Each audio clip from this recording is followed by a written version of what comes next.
1월 23일 오늘의 말씀입니다. 오늘 본문은 창세기 17장 1절부터 14절까지 제가 읽겠습니다. 아브라함이 99세 때에 여호와께서 아브라함에게 나타나서 그에게 이르시되 나는 전능한 하나님이라. 너는 내 앞에서 행하여 완전하라. 내가 내 언약을 나와 너 사이에 두어 너를 크게 번성하게 하리라 하시니 아브라함이 엎드렸더니 하나님이 또 그에게 말씀하여 이르시되 보라 내 언약이 너와 함께 있으니 너는 여러 민족의 아버지가 될지라. 이제 후로는 내 이름을 아브라함이라 하지 아니하고 아브라함이라 하리니 이는 내가 너를 여러 민족의 아버지가 되게 함이니라. 내가 너로 심히 번성하게 하리니 내가 내게서 민족들이 나게 하며 왕들이 내게로부터 나오리라.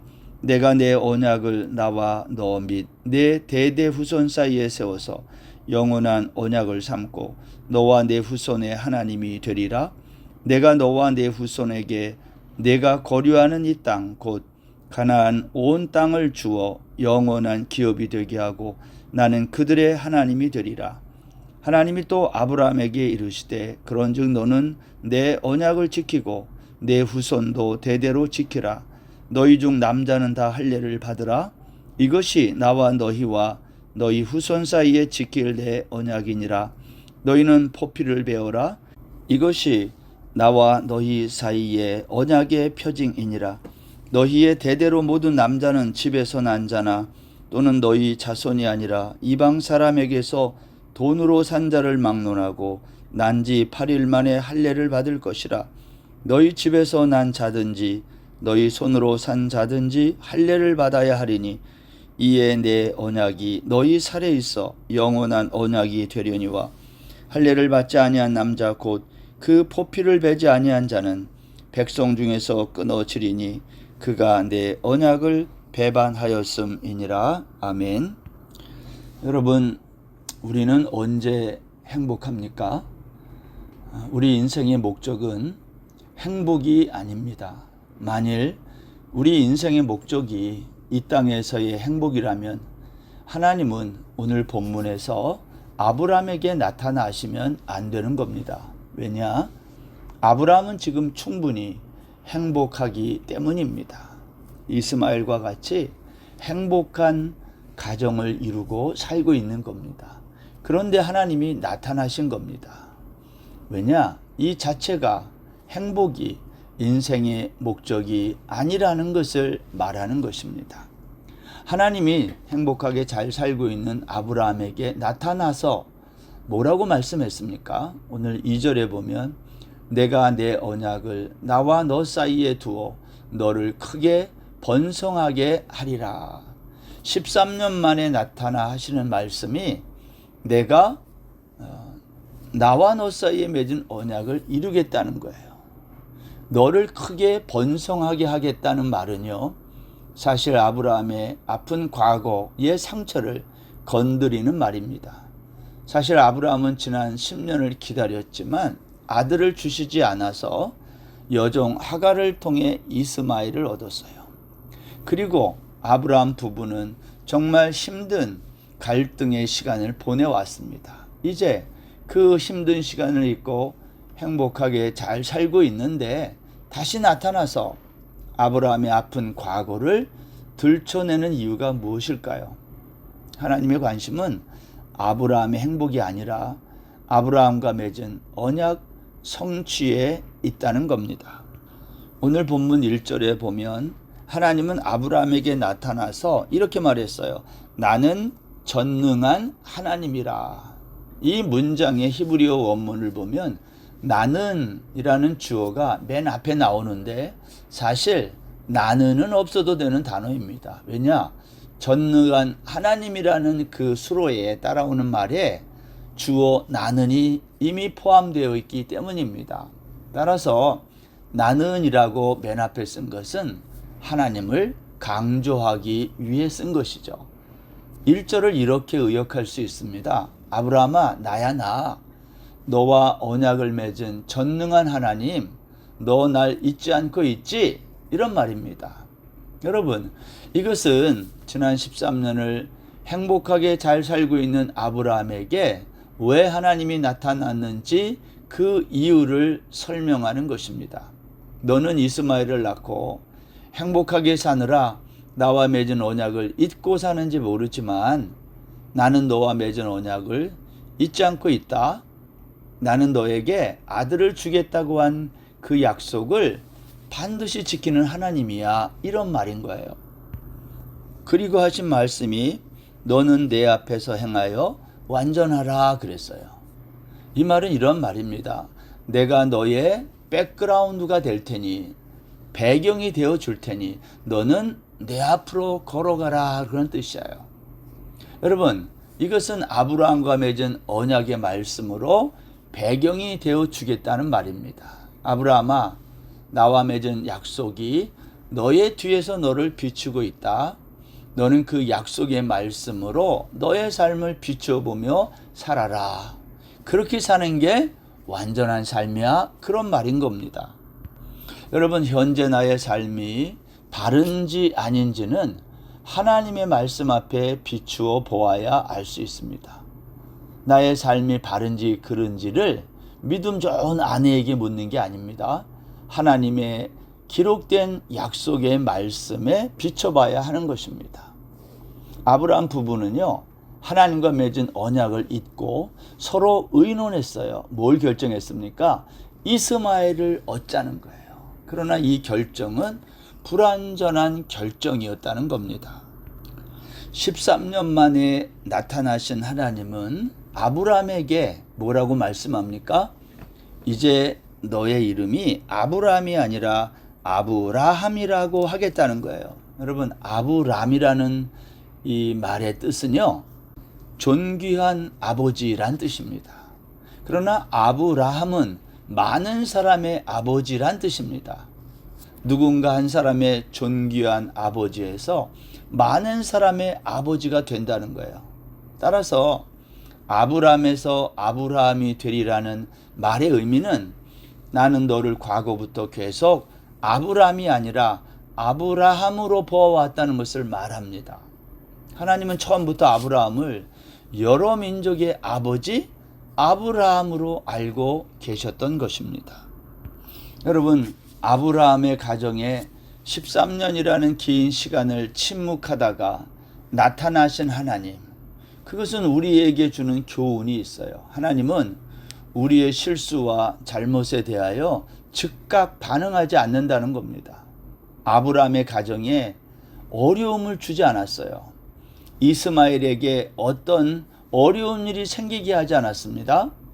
아브라함이 자신의 잘못을 깨닫고 돌아오도록 하나님은 즉시 무슨 일을 하지 않았어요. 13년이라는 하나님의 침묵은 아브라함에게 자신의 믿음을 돌아보게 하는 시간이었어요. 그 시간의 길이는 하나님이 결정합니다. 우리에게는 너무나 길게 보이는 시간이 하나님에게는 그렇지 않다는 겁니다. 왜냐하면 하나님의 존재 방식은 영원이기 때문에 그래요. 하나님은 이렇게 13년 만에 아브라함에게 나타나서 이름을 바꿔주시더니 또 이어서 뜬금없이 너희 중 모든 남자는 다 할례를 받으라는 겁니다. 오늘 본문 10절에 보세요. 너희 중 남자는 다 할례를 받으라. 이것이 나와 너희와 너희 후손 사이에 지킬 내 언약이니라 그랬어요. 여러분, 왜 할례를 갑자기 받으라는 겁니까? 여러분, 이 할례의 히브리 말은요, 쪼개다라는 뜻을 가진 물이라고 하는 단어입니다. 우리가 창세기 15장에서 하나님의 아브라함과 언약을 맺을 때 쪼갠 짐승 사이로 홀로 지나가신 것을 봤어요. 쪼갠 고기 사이를 홀로 지나가신 것은 이제부터 너와 맺은 이 언약을 내가 주도적으로 끌고 가겠다는 의미였습니다. 너는 이제부터 내 말을 들으라는 겁니다. 그런데 이후 아브라함은 하나님과 맺은 이 언약을 무시했어요. 하늘의 무뼈를 보여주시면서 내 자손이 이와 같으리라는 약속을 듣고도 아브라함은 귀등으로 듣지 않고 이스마엘을 낳은 겁니다. 그러면 이제 아브라함은 언약을 지키지 않았기 때문에 죽어야 돼요. 그런데 안 죽습니다. 왜 안 죽습니까? 아브라함 대신에 누군가가 죽었기 때문이에요. 제가 창세기 15장 말씀을 드릴 때 누가 죽었다고 그랬어요? 아브라함 대신 바로 예수 그리스도가 십자가에서 죽었다고 말씀을 드렸어요. 여러분, 할례는요, 죽는 겁니다. 육신을 쪼개서 살 자가 없어요. 근데 하나님은 아브라함에게 할례를 명하시면서 이런 말씀했어요. 이것이 나와 너희 사이에 언약의 표징이니라. 할례는 언약의 표징이라는 거예요. 바울 사도는 할례를 이렇게 설명했어요. 골로새서 2장 11절 말씀. 또 그 안에서 너희가 손으로 하지 아니한 할례를 받았으니 곧 육의 몸을 벗는 것이요 그리스도의 할례니라.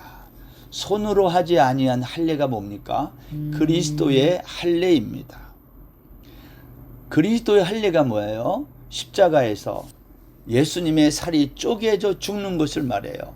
바울은 그것을 육의 몸을 벗는 것이다. 할례는요, 살을 쪼개는 것이며 육의 몸을 벗는 것, 곧 죽음을 의미합니다.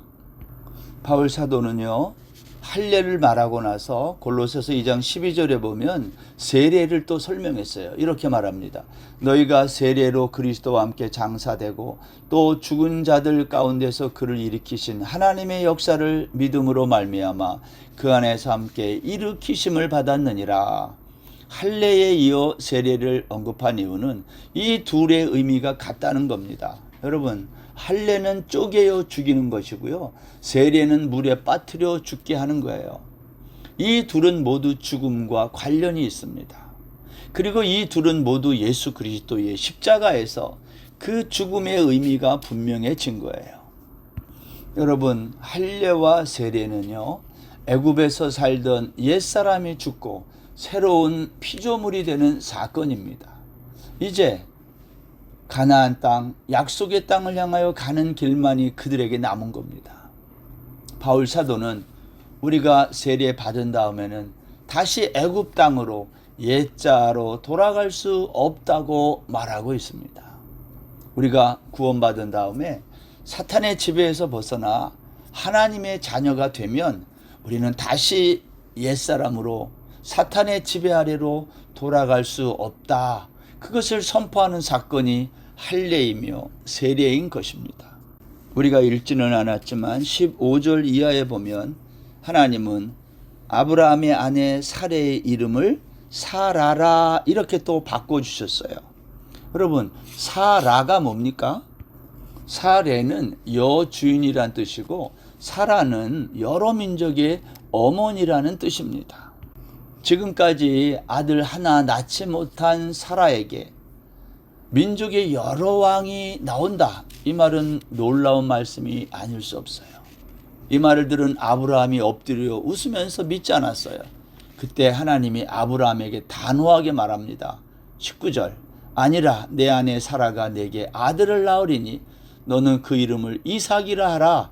내가 그와 내 언약을 세우리니 그의 후손에게 영원한 언약이 될지라 그랬어요. 우리는 창세기 12장부터 여기까지 하나님의 약속과 그에 대한 아브라함의 반응을 살펴보고 있습니다.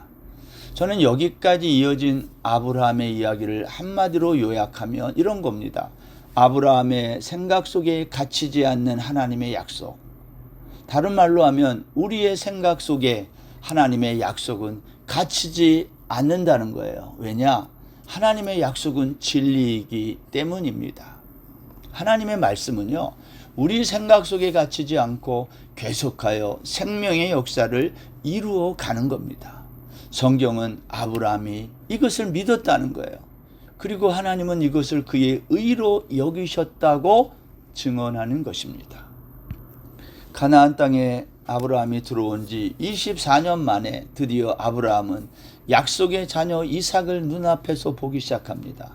인간 편에서 보면 불가능한 시간입니다. 사라의 생리도 끊어졌고 아브라함의 나이도 99세입니다.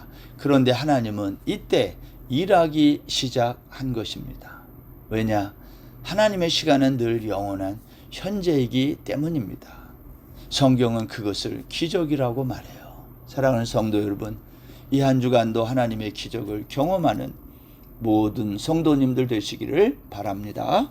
하나님 아버지, 오늘도 주께서 아브라함의 믿음을 성경을 통해 살펴보게 하시니 감사합니다. 우리에게도 아브라함이 믿었던 그 하나님 약속의 말씀, 우리도 믿고 그 일하시는 하나님을 기대하는 복된 날 되게 하여 주옵소서. 그래서 기적을 경험하는 복된 날 되게 하여 주옵소서. 예수님의 이름으로 기도드립니다. 아멘.